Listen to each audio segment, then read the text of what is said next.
Começando. Estamos gravando. Então tá, pessoal, hoje a gente vai dar um avanço no nosso conteúdo. Então, eu vou estar falando hoje da evolução até a quinta geração e a tecnologia de acesso à rádio NR, tá bom?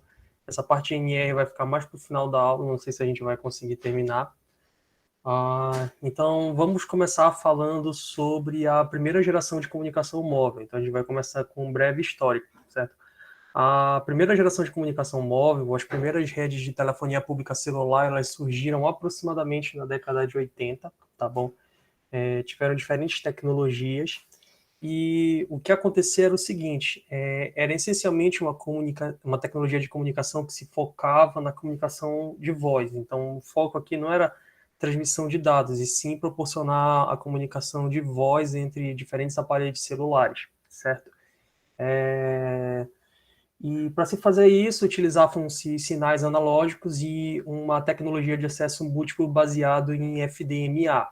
Então, dentro da sua frequência de múltiplo acesso, você designava diferentes frequências para diferentes usuários e eles transmitiam com banda dentro de uma determinada frequência.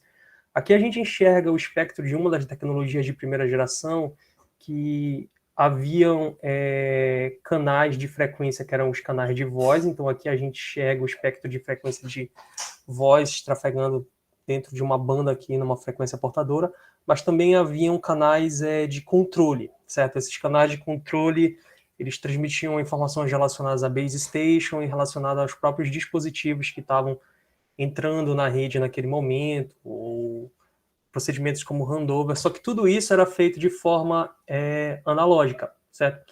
E uma coisa que acontecia muito na primeira geração, o que pôde acontecer na primeira geração, era o seguinte: como os sinais eram analógicos, geralmente sobre sinal analógico você não consegue aplicar nenhum tipo de criptografia. E cada aparelho nessa geração, ele tinha um Electronic Serial Number, que era único e exclusivo dele, se você pensasse dessa forma. E o que acontecia é que se você fizesse um eavesdrop ou espionasse a frequência de dados, a frequência de voz, lá onde está o canal de voz, e onde está o canal de controle adequadamente, você tinha como remover esses dados de controle bem aqui e obter qual era esse Electronic Serial Number do aparelho.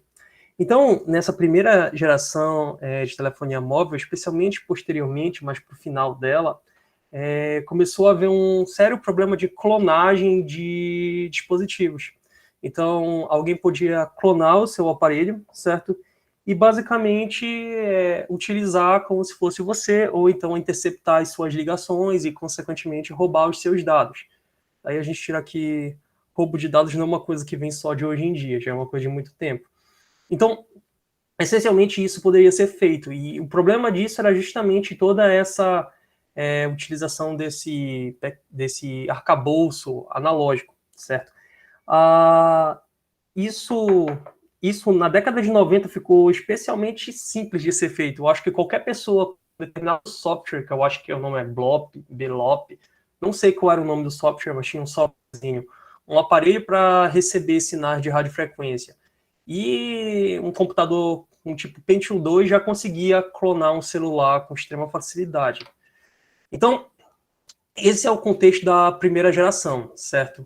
E o que a gente sabe sobre a primeira geração também? É que a primeira geração ela não foi meio que uma única tecnologia unificada. Por exemplo, hoje em dia a gente tem o 4G. A gente sabe que o 4G é o LTE, certo? Mas não era bem assim na época da primeira geração. Você tinha diferentes países, cada um criando a sua própria tecnologia, cada um criando o seu próprio padrão, de suas próprias tecnologias, dos seus próprios institutos de padronização. Por exemplo, nos Estados Unidos, você tinha o AMPS, que é o Advanced Mobile Phone System, certo? No Reino Unido, você tinha acho que era o Total Access Communication Systems. No Alemanha, você tinha a CNETS, que é um sistema analógico que utilizava o 150. E nos países nórdicos, quem são os países nórdicos?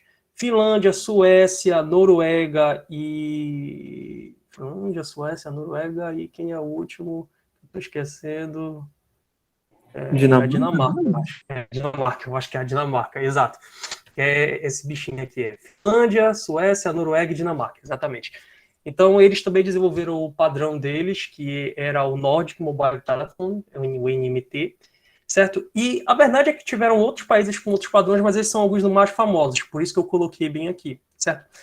O problema é que, como essas tecnologias eram diferentes e geralmente focadas para o instituto de um país específico, com exceção da tecnologia lá do NMT, que envolveu 4 países diferentes, não é? Era difícil para essas tecnologias se espalharem globalmente, certo? Até porque a interoperabilidade entre elas, ela basicamente não existente. E, tipo, um fabricante nos Estados Unidos fabricava para uma tecnologia, um fabricante na Alemanha para outra, um fabricante na Inglaterra para outra. E se alguém na China decidisse fabricar, o que queria fabricar, entendeu? Era meio confuso. Então, isso meio que limitou o alcance global dessas tecnologias. Por exemplo, a tecnologia ENCS, ela ainda conseguiu se expandir para alguns países, por exemplo, Canadá, Espanha, Paquistão, Austrália, Nova Zelândia. A tecnologia do TACS, que é o Total Access Communication Systems, foi para outros países na Europa, certo? Incluindo a Itália, por exemplo. E mais um ali que eu acho que é a Áustria, ou a Áustria mais embaixo, acho que é a Áustria mais embaixo. Tá, Itália, Áustria, certo? Ela também atingiu locais como alguns ambientes aqui dentro do Oriente Médio, como Emirados Árabes Unidos, e a China e Japão também receberam essa tecnologia. No Japão, ela até recebeu um outro nome, JAX, que era um pouquinho adaptada para o espectro de frequência de lá, mas basicamente era a mesma tecnologia TAX. A tecnologia dos países nórdicos se espalhou para a Rússia, foi para a Suíça, também foi para o Oriente Médio, e lá a tecnologia que eu botei aqui da Alemanha só ficou na Alemanha mesmo. Aí, isso aqui é para dar um exemplo para vocês de que a primeira geração de comunicação móvel, ela meio que foi limitada. Ela não conseguiu atingir um alcance global, então o acesso à telefonia celular aqui, ele ainda foi muito limitado, certo? E aí nós viemos para a segunda geração de comunicação móvel, onde o foco era tentar melhorar sobre a primeira, novamente, fazer novas tecnologias, certo? E ainda era tentar propiciar a mesma coisa que a primeira queria dar, que era comunicação por voz. Então, o foco inicial foi voz. Posteriormente, algumas comunicações baseadas em dados foram adicionadas. Os famosos padrões GPRS e EDGE, que hoje em dia no seu celular aparece como um Gzinho ou um Ezinho lá em cima, geralmente, quando você está utilizando.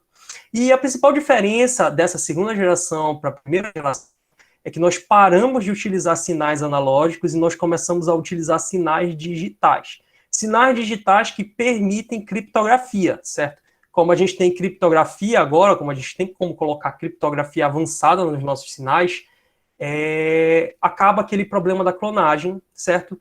E um ícone da segunda geração, não é? Que a principal tecnologia da segunda geração, para quem não sabe, é o GSM, são os SIM cards, não é? Que começaram que surgir a partir dessa geração bem aqui. Então, esses SIM cards, eles viraram um ícone dessa geração. E, geralmente, nessa geração, o múltiplo acesso, ele parou de ser feito por FDMA e ele começou a ser feito por TDMA. No caso, a gente consegue perceber bem aqui que existem diferentes frequências, certo, que carregam um sinal, tá bom? Então, você tem uma frequência 1, frequência 2 bem aqui, e cada frequência tem o seu sinal dividido em 8 partes, acabam sendo os subcanais que vão ser utilizados por cada usuário diferente. Então, tem até um espaçamento entre bandas aqui portadoras também dentro desse sistema. Foi só um exemplo de como o TDMA funciona, olha, é um tempo para cada usuário bem aqui, mas basicamente a gente começou a utilizar TDMA.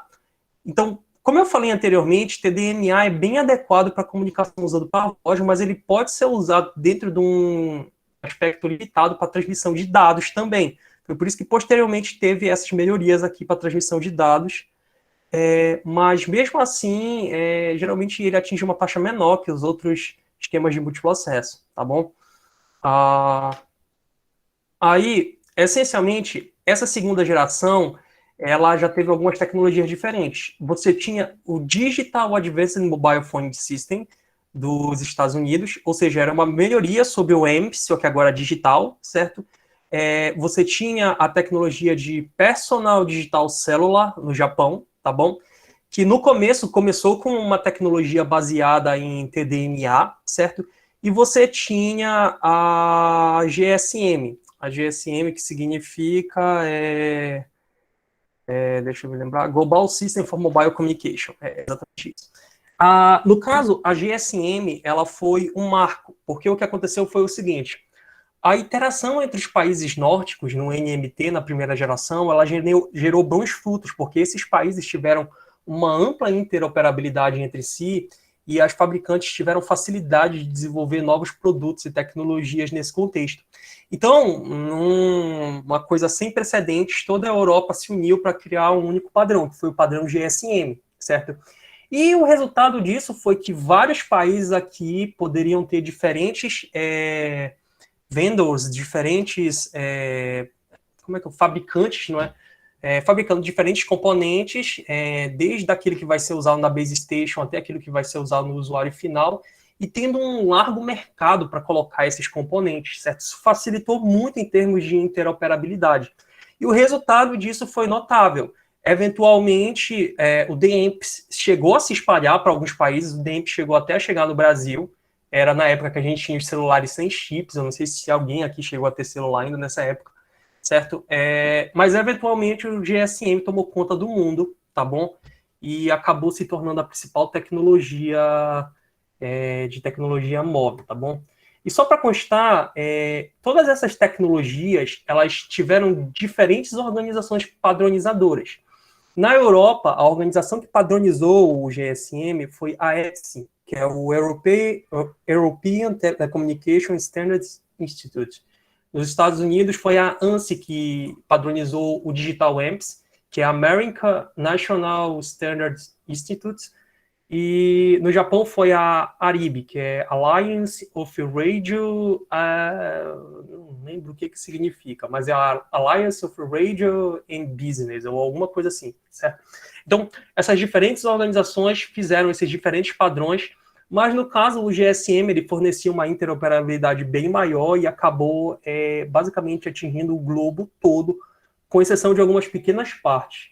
Bem aqui em branco, sem dados, a gente tem o Saara Ocidental, tá bom? Só que isso aqui está sem dados, porque até hoje o Saara Ocidental não é um país.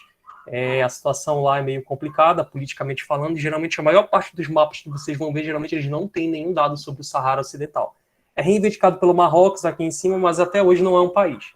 E fora, em termos de países mesmo, os únicos que não adotaram o GSM foram o Japão e a Coreia. Porque, como eu falei anteriormente, o PDC, bem aqui do Japão, começou como uma tecnologia baseada em TDMA, mas eventualmente ele evoluiu para uma tecnologia que é CDMA, baseada no padrão IS-95. Eu acho que do ITU, certo? Então, essencialmente, não estava mais utilizando multiprocesso no tempo, passou a usar um multiprocesso no código, tá? Mas ainda era uma tecnologia de segunda geração focada em voz, não tanto em dados, certo? Mas isso acabou se espalhando para a Coreia também, e essencialmente esses viraram os dois únicos países sem cobertura GSM no mundo, e isso se manteve até o desligamento das redes de segunda geração em alguns países. Até hoje, a segunda geração, a tecnologia GSM, ela ainda é muito importante. Existem muitos países onde ela ainda é a principal rede de comunicação, principalmente na África, em partes subdesenvolvidas do mundo por aqui, e também na América Central, certo? Então, ainda é uma tecnologia muito importante, mas ela já vem sendo desligada a segunda geração em alguns países. Tudo bem? Então, essa foi a ideia da segunda geração. A segunda geração, ela inicialmente focou em voz, mas trouxe o sinal digital, certo? Ela foi responsável pela globalização da comunicação móvel. Foi a segunda geração que fez o nosso mundo ficar dependente da comunicação móvel, tá bom? E essas são as características dela, não é? A questão é, para onde a gente vai a partir daí? Bom, a gente vai para a terceira geração, que ela é o início da internet banda larga móvel. Na segunda geração, existiam algumas tecnologias, como o GPRS e o Edge, que davam uma certa capacidade de transmissão de dados limitadas. Mas a gente ainda não podia chamar aquilo de banda larga móvel, certo? As tecnologias de banda larga móvel realmente começaram com a terceira geração, que a gente chama de WCDMA, tá bom? que vai trabalhar com canais separados para voz e dados, mas ela ainda vai priorizar a voz. Então, essencialmente, quando ela tiver que escolher entre fazer uma transmissão de voz e dados, ela vai preferir transmitir voz. As base stations geralmente vão fazer isso. Mas agora tem um foco maior no dado, certo? E a gente vai utilizar uma tecnologia na terceira geração, que é a tecnologia WCDMA. Ou seja, tem esse Wzinho na frente. Então, é multiprocesso no domínio do código, só que ele não utiliza as mesmas características de CDMA anteriores. É uma variante, entendeu? Por exemplo, o espaçamento entre subportadoras é diferente, o chip rate é maior, tá bom? Você não precisa ter sincronização entre as base stations, porque vocês têm que lembrar que no multiprocesso por código, não é? Você tem um sinal de cada usuário que ele recebe uma sequência aleatória e esse código todo é juntado, enviado, tá bom? E lá do outro lado, cada usuário sabe qual é o código dele, ele correlaciona o sinal recebido com o código, tá bom? E consegue extrair o dado dele. Esse processo, muitas vezes, ele tem que ser muito bem sincronizado, especialmente na parte de seleção, de qual AP vai estar transmitindo para qual usuário. Por isso que muitas vezes tu precisa dele ser bem sincronizado. No caso, no CDMA tradicional, aquele que foi adotado na Coreia e no Japão, ele é feito via GPS, mas no WCDMA isso não era necessariamente necessário. Então, o WCDMA é um CDMA ligeiramente modificado, tá bom? Que permitia coisas também como suporte a downlink, diversidade no downlink, ou seja, ele permitia até um suporte a MIMO e permitia também algumas coisas a mais, como prover QoS, que é qualidade de serviço, tá bom? Mas daqui a gente consegue ver como é que a gente pode finalmente começar a chamar isso de internet banda larga. Olha, GPRS, Edge, que são tecnologias 2G, tá bom? Que são evoluções de GSM, mas aqui a gente tem, olha, já a partir do WCDMA, que é a terceira geração, 2 mega. Então aqui, que é a taxa de pico de 2 mega, que começa a internet banda larga móvel, certo? A questão é que, diferente das gerações anteriores, porque até a segunda geração você ainda tinha diferentes tecnologias, tá bom? Que meio que competiam. Mesmo que o GSM tenha saído por cima no final, você ainda tinha diferentes tecnologias concorrendo. Só que aqui eu falei que a terceira geração simplesmente usou WCDMA. Como foi que isso aconteceu? Bom, em países, ou diferentes países, você tem diferentes institutos de padronização de indústria, tá bom? No caso, esses institutos eles vão definir um padrão de comunicação para que as indústrias daquele local elas possam construir algo padronizado e ter um mercado legal para vender com alguma interoperabilidade, ou seja, você acaba tendo o produto de um determinado fabricante vai funcionar junto do produto de outro fabricante, entendeu? Isso ajuda na implementação da rede, tá? Eu já falei de alguma delas, como a ARIP, a ETSI e a ANSI, mas existem outras, como a CCCA, que é a China Communication Standards Association. Você também tem a ATS, que é a Alliance for Telecommunication Industry and Solutions. Essa dos Estados Unidos também, mas ela acaba sendo uma evolução da ANSI, porque a Alliance também contém a ANSI. Você tem também o Telecommunication Standards for Development and Society, que é da Índia. Você tem a Telecommunications Technology Association, que é da Coreia do Sul.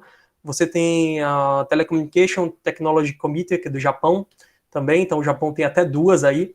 E o que aconteceu foi o seguinte, cada um desses estava desenvolvendo uma tecnologia na época também, só que todos eles perceberam que eles estavam todos tendendo para a direção do CDMA.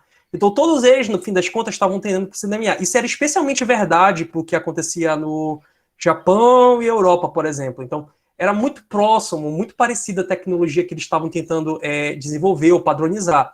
Então, essencialmente, eles disseram assim, pô, já que a gente está todo mundo querendo desenvolver a mesma coisa, aqui eu estou falando informalmente, tá, pessoal? Eles se uniram sobre uma única organização, que é o 3GPP.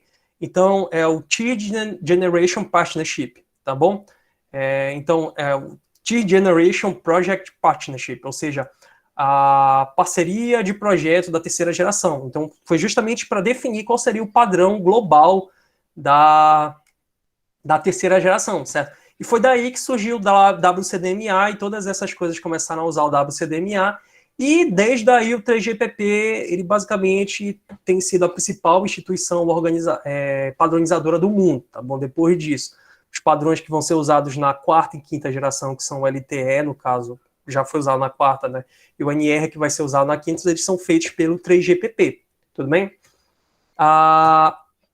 Então, depois disso, né, ou até mesmo antes disso, dá para explicar, depois da terceira geração, como é que ficou o ecossistema de indústrias de telecomunicação. Mas antes eu vou perguntar, alguma dúvida ou tá tudo legal até então? Então acho que foi entendido, né? Tudo certo. Bacana. Tá. Então, pessoal, como funciona o mundo de telecomunicações? Essencialmente, o ecossistema da nossa área, ele tem 4 tipos de órgãos. Ele tem em fóruns de indústria, como, por exemplo, a GSMA, que é a Associação GSM, que ela promove o uso da tecnologia GSM. Existem diferentes fóruns que vão promover o uso de diferentes tecnologias, entendeu? E esses diferentes fóruns, eles vão acabar passando as tecnologias sugeridas dele para organizações desenvolvedoras de padrões e também para órgãos reguladores, tá bom? Organizações desenvolvedoras de padrões são essas. Então, eles vão passar as tecnologias para cá e esses caras vão começar a tentar desenvolver padrões para isso. Só que os órgãos reguladores, eles têm uma função muito especial. São eles que ditam quais partes do espectro podem ser usadas por quais serviços e tecnologias. Então, para te desenvolver o padrão, além de saber quais são as tecnologias, tu também tem que saber quais são as frequências que podem ser utilizadas, tá bom?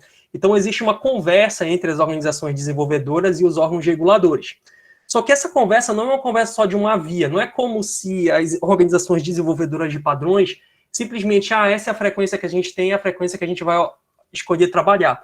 Essencialmente, quando tu está desenvolvendo uma nova tecnologia, pode ser interessante desabilitar algumas tecnologias antigas ou passá-las para outro ponto. Então, tem que ter uma conversa com a entidade regulador, com o órgão regulador, não é? Para quê?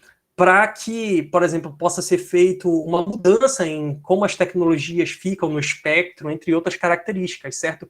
Até mesmo dizer, olha, esse é o limite que a gente consegue atingir com essa tecnologia, com esse padrão. Será que isso atende o que vocês esperam que se atinja no futuro? Então, esses órgãos regulatórios, eles vão regular o espectro e vão colocar, por exemplo, perspectivas de crescimento de tráfego para o futuro que eles esperam ser atendidas. Esses caras vão conversar entre si para tentar ver como é que vai ficar o desenvolvimento de tecnologia que vai ser padronizado seguindo o que esses caras aqui que eu tô com o mouse em cima agora vão falar, entendeu? Além dessas 3 tipos de instituições, você tem também as administrações nacionais. As administrações nacionais, elas também, tá bom, fazem alocação de espectro, elas também fazem regulação de espectro. A gente até pode ver bem aqui, olha, que uma das funções dos órgãos reguladores é regulação de espectro, tá bom? Só que o que acontece, essencialmente, é que elas fazem isso a um nível nacional, tá bom? Então, basicamente, elas vão verificar como o espectro que está... Qual é o espectro que, por exemplo, uma instituição internacional deu para os serviços. Aí elas vão ver esse espectro, vão verificar qual parte do espectro elas vão realmente usar e depois vão meio que licenciar esse espectro para diferentes operadores. Ou seja, essa parte do espectro vai para a operadora X, essa parte do espectro vai para a operadora Y, entendeu? Além disso, as administrações nacionais, elas também têm um impacto importante na certificação de produtos. Todo produto que você compra que tenha alguma capacidade de telecomunicação, seja um videogame, como por exemplo um Nintendo Switch, você vai ver lá atrás, se você comprar a versão nacional, notavelmente, você vai ver lá atrás um símbolo da Anatel, porque aquele produto foi certificado, certo? Então tudo que vai utilizar de telecomunicação tem que ser certificado pela Anatel. Tanto os equipamentos que vão ser usados pelos usuários, quanto os equipamentos que ficam na base station. Então, essas administrações nacionais, elas também são importantes para isso. Também, os padrões são desenvolvidos e eles têm que ser certificados, né, de que eles atendem determinadas capacidades. Isso também é feito pelos órgãos regulatórios, mas os internacionais, certo? E desenvolver padrões é sempre com essas organizações de desenvolvimento de padrões. Estou sendo um pouco repetitivo agora, mas bora lá. Esses padrões em si, eles vão resultar no desenvolvimento de produtos, tá bom? E eles também vão resultar nas negociações, no fim das contas, porque dependendo dos padrões, podem haver diferentes características que uma ou outra tecnologia pode ser incluída no padrão ou não. Já a colocação no mercado, ela depende realmente da certificação que vai do órgão regulador das administrações nacionais, mas a gente não está diretamente ligado nesse negócio bem aqui. E, por fim, as negociações dependem tanto de fabricantes quanto de operadores. Quem são fabricantes? Ericsson, Huawei, por exemplo. Quem são operadores? TIM, Vivo, entendeu? Então tem essas negociações bem aqui sobre qual padrão que a gente vai adotar, as frequências, isso envolve também. E, por fim, você tem a operação de rede, que é totalmente voltada aos operadores, né? Então, esse é o ecossistema de telecomunicações atuais. Então, só dando nome aos bois aqui, qual é a instituição desenvolvedora de padrões? É o TGPP. Qual é a entidade reguladora internacional? É o ITU-R, que é uma parte da ONU que é dedicada à regulamentação de serviço de rádios, que tem como objetivo garantir que todo e qualquer serviço de rádio possa ser atendido com qualidade dentro do espectro de frequências disponíveis, certo? E, por exemplo, como administração nacional, você tem a Anatel, tá bom? Então, isso aqui é como funcionam as coisas, especialmente depois da terceira geração. E é importante ressaltar que o 3GPP decidiu manter o nome 3GPP, mesmo tendo desenvolvido os padrões para o 4G e para o 5G, por motivos históricos, tá bom? Há alguma dúvida em relação a isso aqui? Tá? Essa parte tem um livro bem interessante sobre isso que a gente vai estar repassando para vocês. Aí vocês vão poder ler e vocês mesmos entenderem nesse contexto. Mas ficou alguma dúvida? Tá tudo certo? Tá tudo certo, André, perfeito. Tudo certo, deu para entender sim. Beleza, então. Então, isso aqui, a gente falou da terceira geração e do ecossistema de telecomunicação, né? Agora a gente vai passar para a quarta geração. O que acontece é o seguinte, na quarta geração você teve um foco em voz e dados também, só que o foco era maior em voz. Só que a gente fala que a terceira geração ela foi no começo dos anos 2000. Para o final dos anos 2000, a nossa dependência do mercado de serviço de dados, não é, por diferentes aplicações que foram surgindo, desde de aplicações de vídeo, aplicações de jogos, aplicações de trabalho, várias aplicações foram surgindo, houve um aumento muito grande na demanda de dados. Então, foi necessário desenvolver uma nova tecnologia, ainda um tanto baseada naquilo que a gente tinha anteriormente, mas que ela fosse focada em dados para dar suporte a essa nova demanda que estava crescendo. E foi assim que começou a quarta geração e ela foi totalmente focada em dados. Voz, ela meio que trafegava dentro de dados utilizando o VoIP, que é Voice over IP, que é, para quem não sabe, ou seja, você está transmitindo o sinal de voz como dados dentro de uma rede IP, de uma rede de pacote, entendeu? Porque antes as redes elas ainda eram tipo comutação de circuitos, mas agora é tudo comutação de pacotes mesmo. Alguém consegue me explicar a diferença de comutação de circuitos para comutação de pacotes?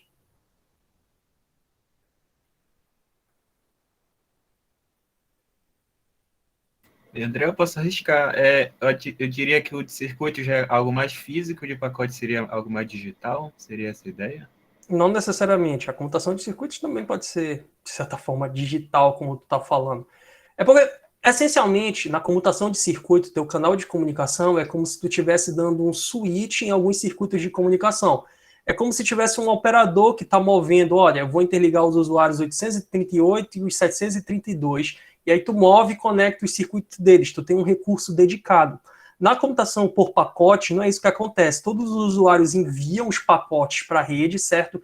E, tipo, os pacotes acabam sendo enfileirados e todos eles estão transmitindo o mesmo conjunto, e no fim tudo é separado e recebido devidamente no seu lugar, mas não há banda garantida. Não sei se tu entendeu o que eu quis falar. Na computação de circuitos, por exemplo, tu tem um circuito dedicado para a comunicação de dois usuários. Na computação de pacote, tu meio que teu canal é compartilhado e o pacote todo mundo trafega pelo mesmo canal, uma forma de imaginar isso, entendeu? Então, essencialmente, a computação de pacotes ela tem essa característica. Mas ela também traz algumas vantagens, porque ela permite que a gente se aproxime do contexto de como funcionam redes de computadores reais. Isso fez tu entender alguma coisa, Nathaniel? Eu sim, eu entendi. No caso de circuito, antigamente era aquele caso que tinha umas atendentes que ela colocavam. Não, até muito depois disso. A gente utilizou tecnologia de computação de circuitos até segunda geração. No caso, você não tinha mais a atendente, mas você tinha algum computador, servidor que fazia essa função, tudo bem? Certo, Ou que entendi, faz até sim. hoje, porque se a gente lembrar, GSM ainda é usado, né? Pois é. Então, nem tudo que a gente tem é voice over IP atualmente, tá bom? Então, a gente tem esse tipo de tecnologia. Tá. Beleza. Rapidinho que eu tava vendo aqui, alguém falou comigo. Beleza, então a gente tem esse tipo de tecnologia, tá?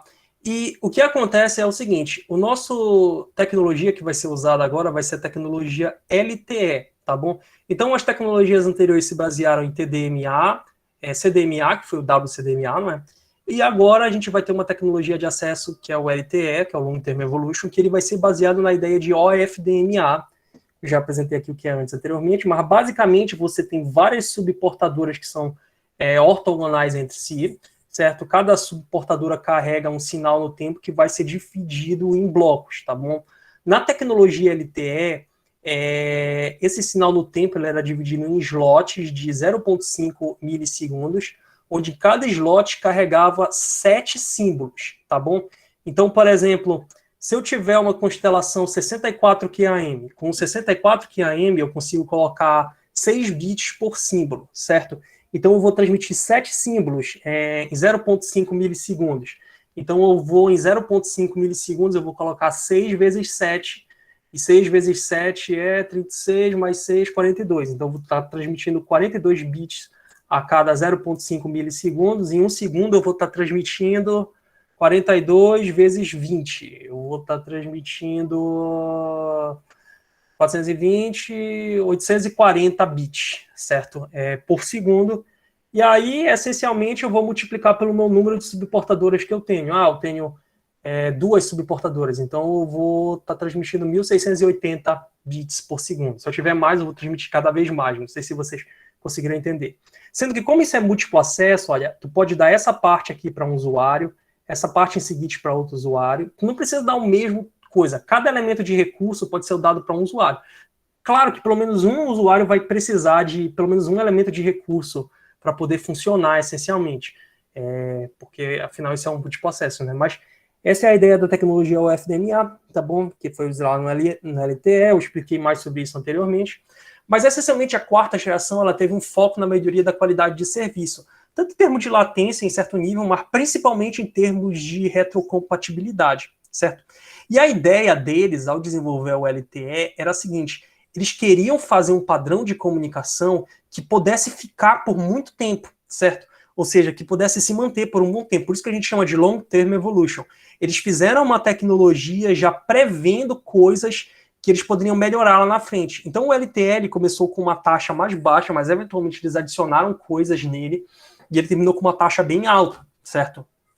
Então, a gente pode prestar atenção nesse contexto bem aqui, que o Long Term Evolution vem disso. Então, existia um foco na retrocompatibilidade, ou seja, a nova versão do LTE tem que ser totalmente compatível com a versão anterior do LTE. Tipo, se vocês lembrassem anterior, o WCDMA, querendo ou não, era um tipo de CDMA, mas ele não era compatível com o CDMA anterior. Ele era só compatível com o WCDMA. Eu só estou tentando dar um exemplo, para ficar claro na cabeça de vocês. Então, essencialmente, esse foi o contexto da quarta geração, né? E o LTE original, em si, ele tinha essas características. Uma frequência de operação que ia desde menos de 1 GHz, ou seja, lá para as faixas baixas, não é? Até cerca de 3 GHz, e você tinha diferentes configurações de banda, incluindo 1,25 MHz, 2,5 MHz, 5 MHz, 10 MHz, 15 MHz e 20 MHz, tá bom? Cada banda dessas poderia encaixar um número diferente de subportadores. Como o espaçamento é de 15 kHz no LTE, não é? Essencialmente, tudo que você faz é pegar a banda e dividir pelo espaçamento de subportadores e você descobre quantas subportadoras existem aqui. Por exemplo, para 10 MHz, quantas subportadoras a gente ia ter? Ia ficar 10 mega dividido por 15K, ou seja, fica 10.000 dividido por 15. Quanto é 10.000 dividido por 15? Alguém faz aí para mim? Dá 666,67, mais ou menos. Isso, é o número do capeta. Tá bom, então a gente sabe que 10 MHz é a frequência do capeta. Beleza, deu isso aí de suportadoras. Aí naquela configuração você teria que multiplicar o número de bits que você tem por slot, vezes o número de slot que você tem por segundo, vezes o número de suportadores, e você teria a taxa máxima que o sistema pode atingir, certo? Só que a verdade é que você nunca vai estar usando esses 10 MHz, tudo bem? Você desperdiça parte da banda. Por quê? porque parte tem que ser usada, querendo ou não, como banda de guarda no final, porque geralmente o espectro de frequência é contínuo e você vai acabar se conectando com outra banda de 20 MHz ou de 5 MHz do outro lado. Então tem que ser uma certa guarda aí. O LTE, ele dava mais ou menos 10% de banda de guarda. Então, essencialmente, a gente pode dizer, ou era 20%, eu acho que era 10%, a gente pode dizer que aqui mesmo, como a gente vai dar 10% de banda de guarda, de banda útil, a gente tinha só 9 MHz. E a conta correta seria 9.000 dividido por 15. Aí 9.000 dividido por 15... 600. Então já não é mais a frequência do capeta. Agora tu tem 600 subportadoras, certo? Então essa é a ideia de como tu calcula o número de subportadoras aqui no sistema LTE, tá bom? Aí vocês lembram que eu falei que eu tinha 7 símbolos OFDM por cada slot de 0,5 milissegundos? Isso é verdade para uma das configurações de prefixo cíclico, certo? O que é o prefixo cíclico? O prefixo cíclico ele age como uma banda de guarda para evitar problemas quando tu está utilizando o tempo como meio de múltiplo acesso. Que no OFDMA tu acaba fazendo isso também, certo? Isso é porque tem o delay spread e a gente quer que o nosso delay spread ele se propague por cima do prefixo cíclico, ou seja, da banda de guarda, do tempo de guarda, para ele não chegar no tempo do próximo símbolo e tu não ter interferência intersimbólica, tá bom? Cheguei a explicar isso noutra aula bem aqui. Ou seja, quanto maior o teu prefixo cíclico, mais tempo de guarda tu tem. Tu pode imaginar desse jeito, certo? Só que, consequentemente, imagina o seguinte, tu tem 0,5 milissegundos para fazer a transmissão. Só que tu aumentou o tempo de guarda entre os teus símbolos que tu vai colocar nesses 0,5 milissegundos. Tu diminui o número de símbolos que tu pode colocar entre os símbolos reais, entendeu? Então, o que acontece essencialmente é essa diminuição. O LTE original ele tinha duas configurações de prefixo cíclico. Uma com 7 símbolos por slot, que é a que a gente está vendo bem aqui, e outra com 6 símbolos por slot, que ela já é mais útil quando a gente tem, por exemplo, um cenário com muito multipercurso, e aí o delay spread é muito alto. Então, como a gente acaba tendo um delay spread muito alto, acaba sendo mais conveniente usar essa alternativa, já que você vai acabar tendo menos interferência intersimbólica. Isso ficou claro? Ficou sim. Beleza. Então, essencialmente, para fazer duplex, o LTE ele utilizou tanto FDD quanto TDD. Apesar disso, pode utilizar, né? Apesar disso, é muito mais comum a utilização de FDD. Isso porque é o seguinte, quando tu tá fazendo TDD, se tu fizer TDD, um dos teus símbolos aqui tu vai ter que gastar também como tempo de guarda. Eu sei, isso parece estranho, mas tu acaba perdendo parte da tua banda como tempo de guarda, entendeu? Também, porque tu vai ter que fazer a mudança entre o que é uplink e o que é downlink. Vocês conseguem entender? Tô entendendo. Certo. Pois é, então acaba tendo essa operação em TDD também, ela acabou sendo menos popular com o tempo, tá bom? Mas, essencialmente, para as aplicações futuras, TDD fica muito mais interessante, especialmente dentro de Millimeter Wave, já fora do LTE, não é? E também Massive MIMO, TDD fica bem mais interessante devido a outras características que ele traz, como reciprocidade de canal. Mas, essencialmente, é isso, ele utilizou os dois, tá bom? E ele também trouxe permissão para o MIMO, tá? Ele permitiu o ganho de multiplexação no downlink, tá? Então, o que é um ganho de multiplexação no downlink? Você poderia colocar, se você tem duas antenas no downlink, você pode transmitir um conjunto de dados na primeira antena, um na segunda, e vai chegar no usuário, bam, ele tem 2 vezes a capacidade. Isso é basicamente o ganho de multiplexação. Isso pode ser interpretado como um sistema MIMO ou MISO,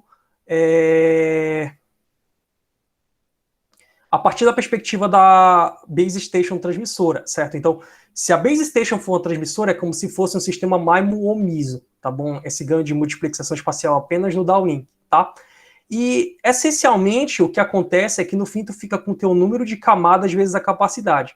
Em geral, o teu número de camadas MIMO, que é o que a gente chama, era igual ao número de antenas que tu tinha, tá bom? Isso não necessariamente é igual pelas regras de processamento de sinal, mas a gente pode dizer aqui que num primeiro momento basicamente é igual. O número de camadas que tu tem é igual ao número de antenas transmissoras que tu tem na tua ABS, tá bom? Isso vai acabar multiplicando a tua capacidade. Então aqui, ó, pessoal, eu posso calcular o número de bits que eu tenho a cada meio milissegundo, multiplicar isso pelo tempo até eu obter 1 segundo, multiplicar isso pelo número de subportadoras, tá bom? Na frequência que eu estou considerando, na banda que eu estou considerando, tá? E depois multiplicar isso pelo número de camadas, que é igual ao meu número de antenas na minha BS, essencialmente, para obter a capacidade de pico de um sistema LTE, tá bom? Isso é uma dica de como resolver uma das questões da lista lá, tá?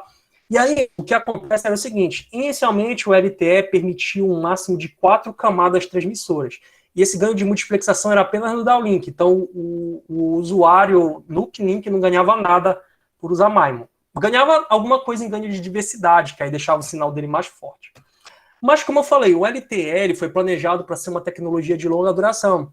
Então, ele já foi planejado com melhorias futuras à frente, certo? Quando ele saiu, ele fornecia uma taxa de pico de 75 megabits por segundo, e ele nem sequer estava dentro dos padrões que o ITU, através do ITU-R, através do que a gente chama de MT Advanced, definia como uma rede real 4G. Então, algumas pessoas ainda chamam o LTE original como uma rede 3.9G ou 3.95G.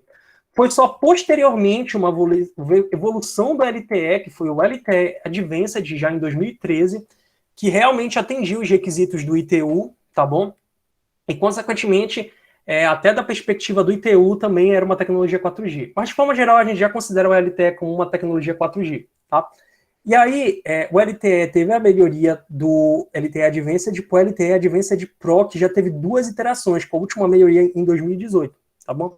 Por fim, a arquitetura do LTE é a seguinte, você tem a rede de acesso, com a base station e o telefone, que vai se conectar com a rede de backhaul, que vai se conectar com o Evolved Package Core, tá bom?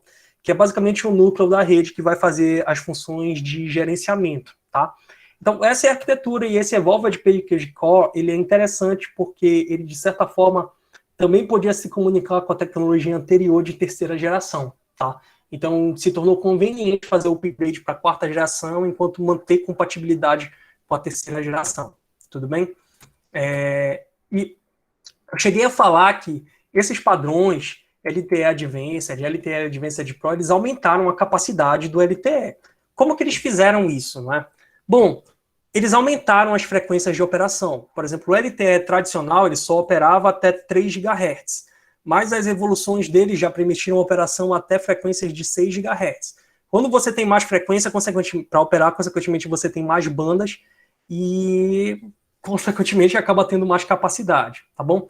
Também houve um aumento do número máximo de camadas de transmissão para 8, tá?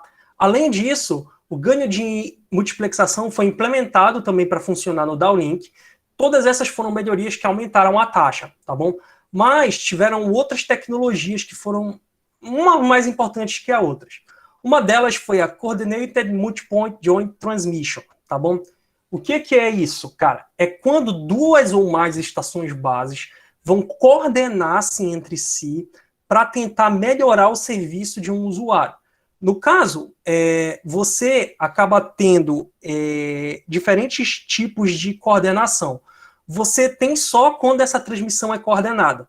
Então, você tem um usuário que se conecta com uma base station, um usuário que se conecta com outra base station, tá? Onde estão trocando dados, tá? E existe uma coordenação entre essas base stations para que esse usuário aqui, não sei se vocês veem meu mouse, não interfira nesse outro e vice-versa, certo? Então, isso tu só está fazendo Coordinated Transmission.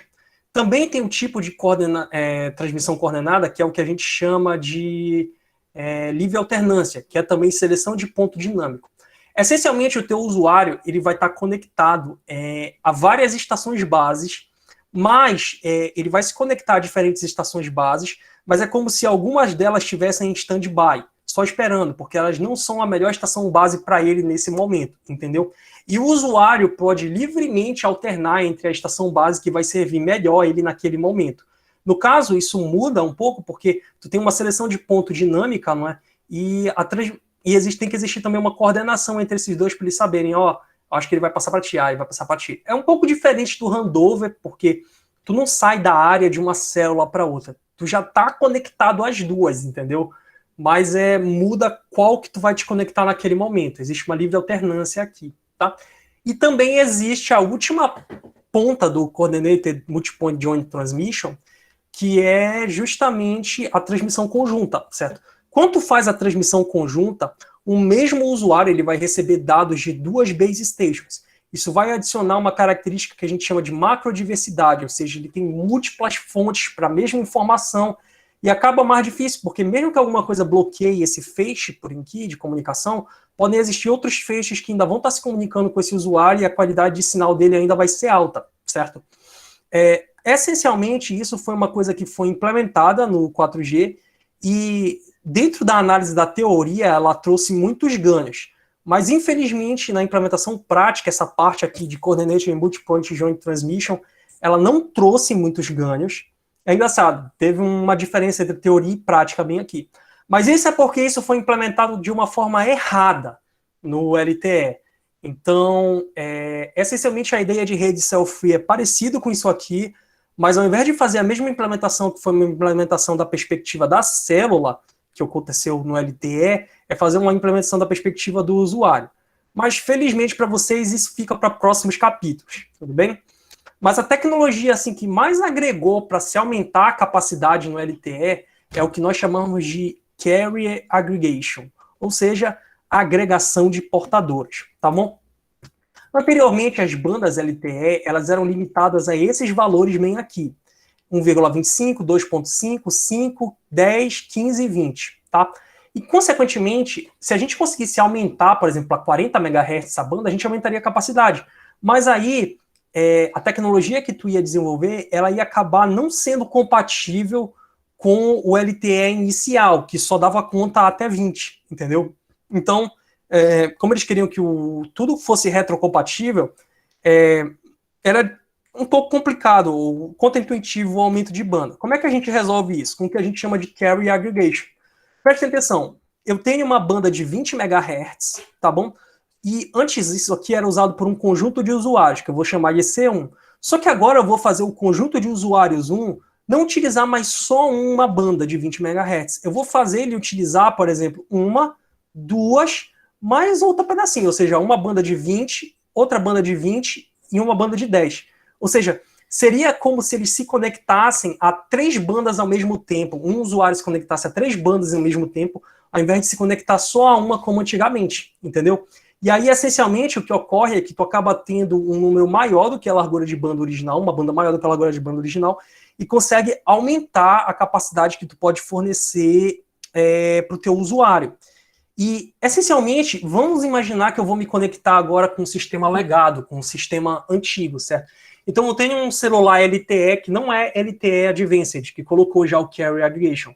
Ele é um celular LTE normal. Ele só tem condições de se comunicar com essa banda. Como é que eu vou me comunicar com esse sistema? É bem simples. Eu vou me comunicar só com essa primeira portadora. Eu não vou conseguir me comunicar com as 3, porque meu celular não é LTE Advanced, mas eu mantenho a retrocompatibilidade porque eu tenho certeza que com essa primeira eu consigo me comunicar. E o que é mais legal sobre a agregação de portadoras é que ela não necessariamente tem que ser feita num espectro contínuo. Isso é muito útil porque muitas vezes o ITU, as faixas de espectro que ele libera para algumas tecnologias, ele não é contíguo, ele às vezes é tudo fragmentado, porque tem algumas tecnologias que ainda continuam usando algumas faixas e que acabam não podendo ser utilizadas para coisas de telecomunicação, certo? Mas tu pode fazer agregação de portadores, por exemplo, dando um espaço bem aqui, sabe? Nessa parte poderia ficar um serviço totalmente desrelacionado a telecomunicações, certo? E mesmo assim, tu ainda aplicou a agregação de portadoras, ainda aplicou o Carrier Aggregation. Então, isso aqui foi fundamental para a melhoria do LTE. De fato, é o carro-chefe. O que o LTE Advanced trouxe sobre o 4G Evolution é que ele permite a agregação de 5 portadoras. O que o LTE Advanced Pro trouxe em relação ao LTE Advanced é que ele permitia a agregação de até 32 portadoras. Essencialmente, é isso realmente o que aumentou a taxa. Tá bom? Não que essas outras coisas não tenham contribuído. Isso aqui, teoricamente, contribui bastante, mas praticamente não foi o que a gente obteve, tá bom? E essa foi a ideia da tecnologia que nós usamos na 4ª geração. Alguma dúvida? Alguém quer discutir sobre algo? Eu vou beber uma água, mas a Dainara está atenta aí.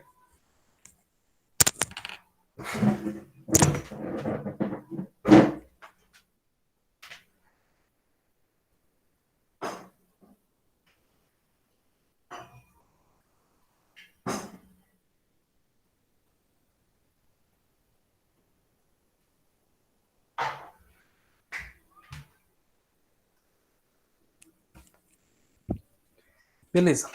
Então, parece que tá tudo ok. Tá. Então tá. Até aqui a gente foi até a quarta geração. Agora nós vamos para a quinta geração, que assim como a quarta, ela também é focada em dados, entendeu? E ela também, assim como a LTE anteriormente, ela vai utilizar como base o FDMA. Mas diferente das melhorias do LTE, ela não é só uma evolução do LTE. Tanto é que não há uma retrocompatibilidade entre o NR e o LTE, entendeu? Se tu é NR, tu é NR, se tu é LTE, tu é LTE. Se tu é LTE, tu não vai conseguir se comunicar com o sistema NR. Não tem como, porque anteriormente, se tu fosse LTE, tu conseguia te comunicar com LTE Advanced ou com LTE Advanced Pro. Mas, por exemplo, se tu for LTE, agora tu não tem como te comunicar com NR e vice-versa. Não é uma realidade, tá?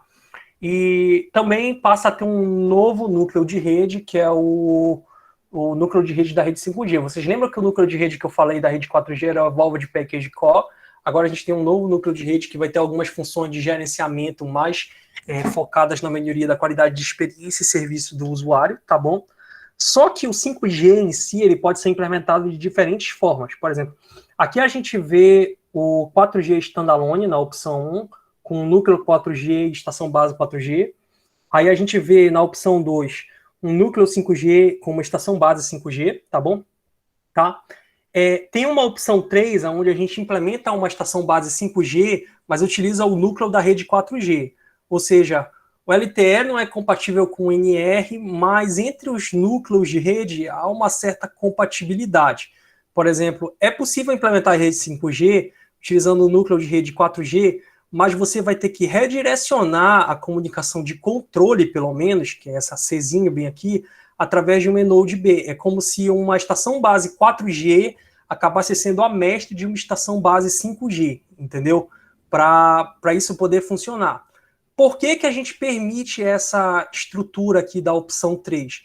Isso foi para acelerar a implementação de redes 5G, porque queriam logo implementar, então começaram a aceitar esse tipo de implementação bem aqui, tá bom? E considerar isso como 5G. Mas, futuramente, dá para trocar esse núcleo e basicamente fazer a mesma coisa anterior, só que agora o novo núcleo, as informações de controle vão ter que ser enviadas pela Base Station 5G até a Base Station 4G, ela que vai passar a ser a mestre, tá bom? E você também pode, notavelmente, ter umas outras opções que eles consideram bem aqui, como, não necessariamente, com o núcleo 5G, tu também tem como enviar os sinais de controle pela estação base 4G e ela ser a mestre, mas tu acaba perdendo algumas funcionalidades de gerenciamento da rede, o que acaba sendo indesejável em algumas situações. É melhor usar a opção 4 que a opção 7. Eu não sei o que eles fizeram com a opção 6, não está aparecendo aqui. Eu tirei do livro assim mesmo. Oi. Essa letra U, a letra C é os sinais de controle, né? A letra U seria o quê? A U é user data, tá bom? Sim, ok. Controle e user data, controle e user data. Porque todo o protocolo do LTE, ou até mesmo o NR, como a gente vai ver, eles têm geralmente dois planos. Eles têm o plano de controle e o plano de usuário, tá? Mas eu vou entrar em detalhe disso mais na frente, tudo bem?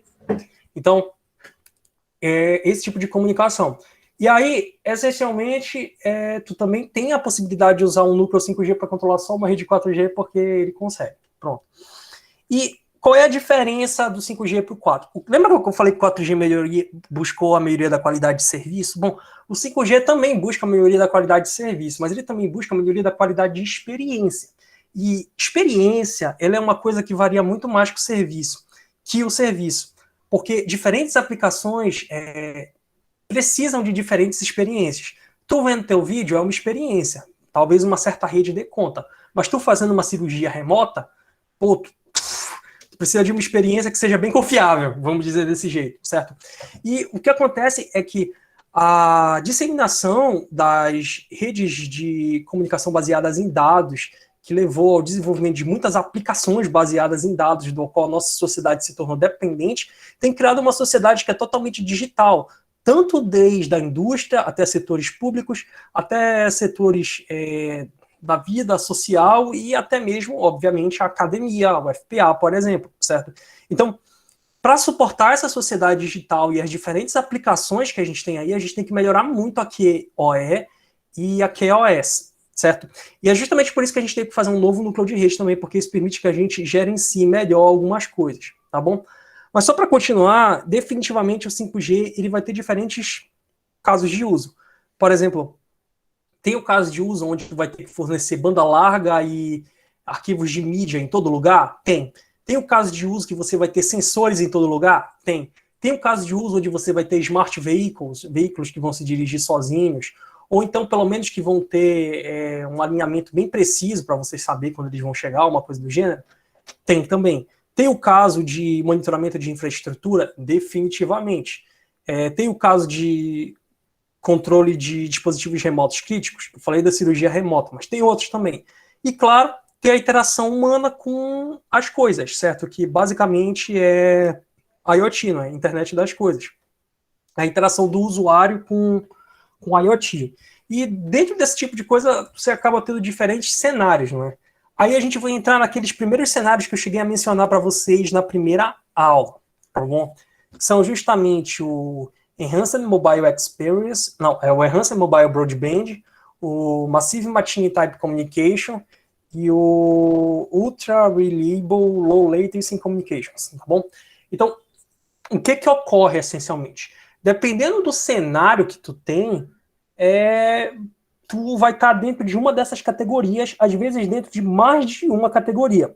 Por exemplo, a tecnologia VR, ela vai depender de uma coisa altamente de alta capacidade e também vai depender um pouco de comunicação de máquina e ela também vai requerer um certo nível de baixa latência, certo? Para ela funcionar. Nessa outra bem aqui, realidade aumentada está bem aqui, olha, certo? Ou seja, um pouco mais longe de total capacidade, mas ela requer um pouco mais de URLC. Esses gráficos parece que não se conversam muito entre si, mas eu espero que vocês tenham entendido. No MMTC tem coisas como Smart Home, Smart Sync, Machine to Machine. No RLC você tem Automated Driving, ou seja, direção automática do carro, o carro se dirige sozinho, né? Aplicações de alta confiabilidade, e, claro, aplicações de saúde móvel também são muito importantes, certo? Aí, essencialmente, esses acabam sendo os três cenários que o 5G vai tentar proporcionar para a gente, certo? Então, é o Enhanced Mobile Broadband, onde vai estar tudo que tem que ter uma capacidade elevada, o de baixa latência, onde vai ter tudo que tem que ter muita confiabilidade e baixa latência, e o Machine Type Communication, onde é tudo que vai ter muito dispositivo que geralmente troca pouco dado, não troca muito dado, entendeu? E as aplicações elas vão flutuar cada uma em direção a uma dessas fontes bem aqui. Alguém tem alguma dúvida sobre isso ou não? Por mim tá tudo ok. Beleza. E aí o que acontece é o seguinte, bora voltar... Aí se a gente lembrar, aqui atrás eu falei que no ecossistema de telecomunicações, quem acaba definindo as frequências que vão ser usadas é o ITU-R. Mas essa não é as únicas coisas que ele faz. Ele também define o que se espera das novas tecnologias. Vocês veem que tem uma setinha que passa para cá, para as organizações desenvolvedoras de padrão, é porque, além das frequências, também tem o que se espera das novas tecnologias, tá bom? Que podem ser registradas. Para a quinta geração, quem faz essa parte dentro do ITU-R é o IMT, que aí ele lança relatórios técnicos que eles colocam o que eles esperam das redes, por exemplo, futuras, ou vocês podem imaginar de próxima geração. A rede 4G ela foi definida pelo que a gente chama de IMT Advanced, e a rede 5G ela foi definida pelo que a gente chama de, não definida, mas ela foi, os requisitos dela foram estabelecidos pelo que a gente chama de IMT 2020, tá bom? Então, essencialmente, aqui a gente tem uma visualização de o quão as coisas vão aumentar. Por exemplo, olha, no pico, uma rede 4G deveria suportar 1 GB, mas uma rede 5G ela vai ter que suportar 20 GB de dados, isso no pico. Só que a taxa que vai ser experimentada de fato pelo usuário, ela deveria ser 10 MB para a rede 4G, mas para a rede 5G ela vai ser 100 MB. O que isso quer dizer? Se tu estiver usando a rede sozinho, tu vai atingir 20 GB. Mas, se tu estiver utilizando a rede normal, como tu usa no dia a dia, tu geralmente vai atingir 100 MB, tá bom? E, essencialmente, para a gente alcançar isso, como os nossos sistemas eles já são muito densos, certo? E principalmente em termos da camada de cobertura, com as macrocélulas elas são relativamente bem próximas uma das outras. E a gente já utilizou boa parte da banda que a gente tem que melhorar a nossa eficiência espectral. Então o 5G ele tem que ter uma eficiência espectral 3 vezes maior que a do 4G, tá bom? Fora que, no fim das contas, como a gente vai ter muito mais dispositivos conectados devido à internet das coisas e Massive Machine Type Communication, a gente vai precisar de uma capacidade por área que ela acabe sendo muito maior também, tá bom? Consequentemente, também é desejável que a gente tenha uma rede que ela acabe sendo muito mais eficiente energeticamente falando, tá bom? Ou seja, a gente quer aumentar a capacidade do 4G pra caramba, tentando manter ou diminuir o consumo energético. Isso aqui é meio duvidoso se a gente vai conseguir ou não. E aí, por fim, a gente tem o aumento de densidade de conexões, que está relacionado também ao aumento de capacidade por área, porque o 4G ele é capaz de suportar até um certo número de dispositivos por quilômetro quadrado. No caso, a gente verifica que aqui 10 mil.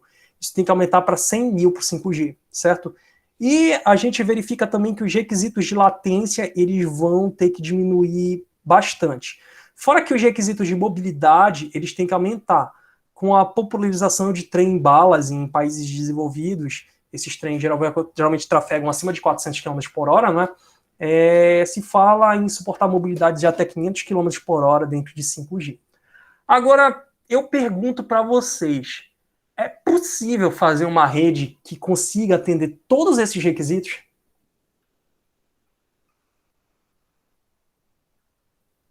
Eu creio que no mundo ideal é possível, mas na realidade eu creio que não. Nem no mundo ideal, é possível, entendeu? Agora, bicho, o investimento seria muito grande, tá bom?